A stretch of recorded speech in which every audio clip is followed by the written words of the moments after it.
like an out-of-body experience, you know what I mean? I just transform into this character, Cashmere Brown, you know what I mean? And I put it down like that, you know what I mean?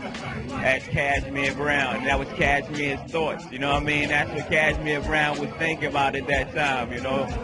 But I mean, seeing that you get into explaining about where your rhymes are coming from, now, like the evils, you know what I'm saying? You get into some mad deep, interpersonal relationship type of activity, you know what I'm saying? Were the people ready for that, do you think? On the real, you know what I'm saying? Yeah, because, I mean, a lot of people go through it, you know what I mean? That money divides us, you know, I mean, even your closest friend could become your enemy over that, on that eye on the dollar bill, you know, that evil, the evils, the devils, you know what I mean?